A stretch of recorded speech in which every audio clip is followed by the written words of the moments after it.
নমস্কার বন্ধুরা, আজ নিয়ে এসেছি সম্পূর্ণ নতুন ধরনের পটলের একটি নিরামিষ রেসিপি।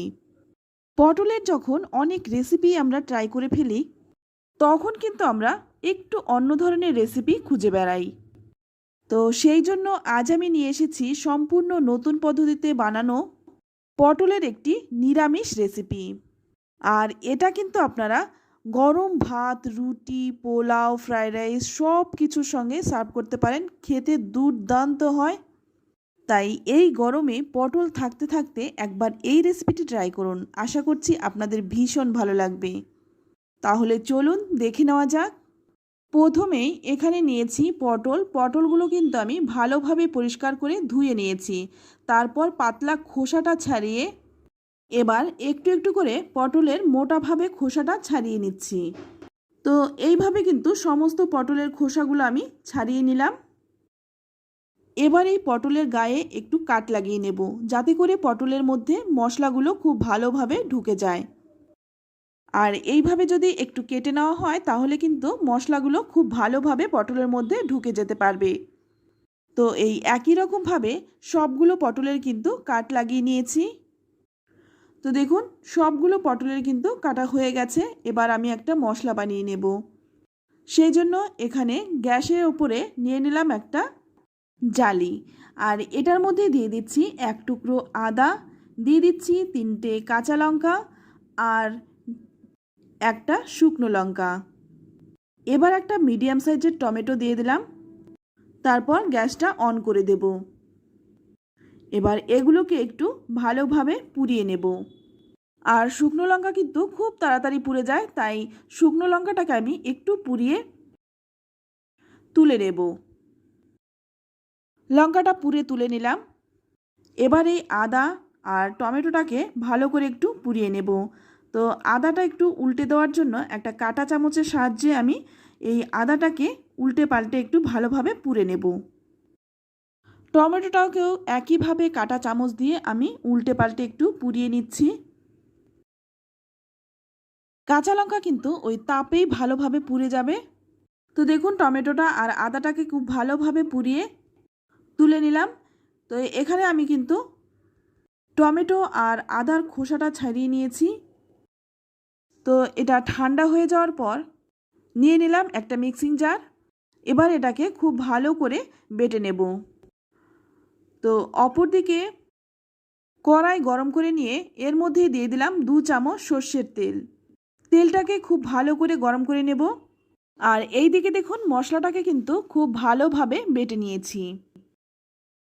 এবার তেলটা ভালো করে গরম হয়ে গেলেই এর মধ্যে দিয়ে দিচ্ছি সামান্য একটু লবণ আর দিয়ে দিচ্ছি সামান্য একটু হলুদ গুঁড়ো। এবার আগে থেকে কেটে রাখা পটলগুলো দিয়ে দিলাম। তারপর পটলটাকে খুব ভালোভাবে একটু ভেজে নেব। তো 2-3 মিনিট সময় নিয়ে পটলটাকে একটু লালচে রং ধরিয়ে ভেজে নিচ্ছি। তো বন্ধুরা, পটলের তো অনেক রেসিপি অনেকভাবে খেয়েছেন, একবার এইভাবে বানিয়ে দেখুন। এতই স্বাদ হয় যে সবাই আঙুল চেটে পুটে খেয়ে ফেলবে।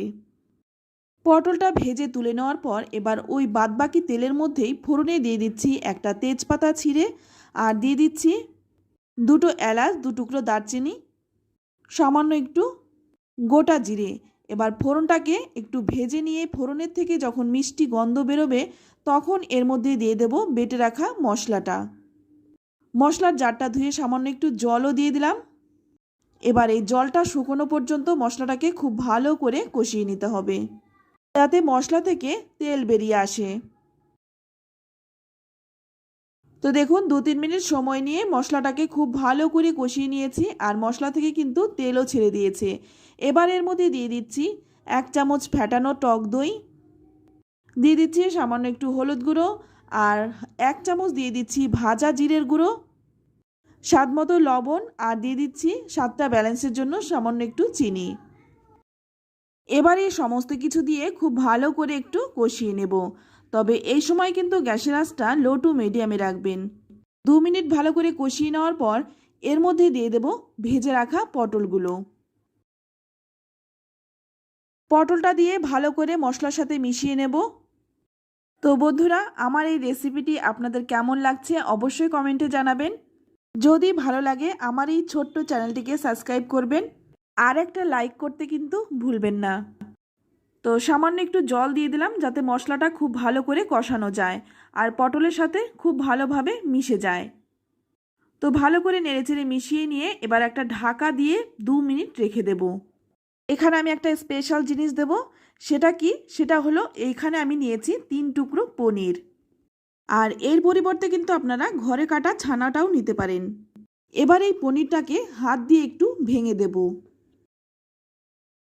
পনির দেওয়ার কারণে কিন্তু রান্নার স্বাদ দ্বিগুণ বেড়ে যায়। তো দেখুন আমি কিন্তু পনিরটাকে খুব ভালো করে একটু ভেঙে নিলাম। এবার 2 মিনিট পর ঢাকনাটা খুলে নিলাম। আর এখন কিন্তু মশলার সঙ্গে পটলটাকেও ভালোভাবে কষানো হয়ে গেছে।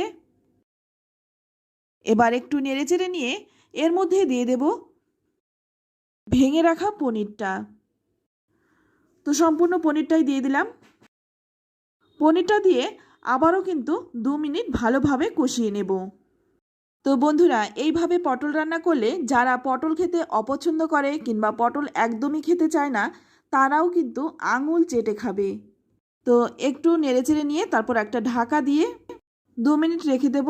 2 মিনিট পর দেখুন ঢাকনাটা খুলে নিয়েছি আর এখন কিন্তু ভালোভাবে কষানো হয়ে গেছে।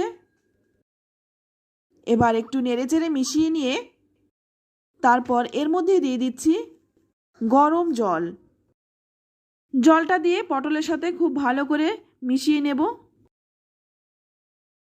তো ভালোভাবে মিশিয়ে নেওয়ার পর 1 মিনিটের মতো একটু ফুটিয়ে নেব।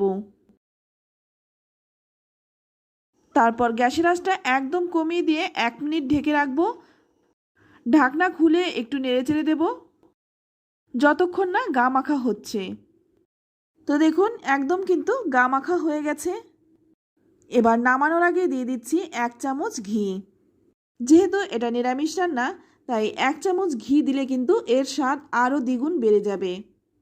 ঘিটা দিয়ে ভালো করে নেড়েচেড়ে একটু মিশিয়ে নিচ্ছি। তারপর একটা ঢাকা দিয়ে রাখবো যতক্ষণ না পরিবেশন করছি।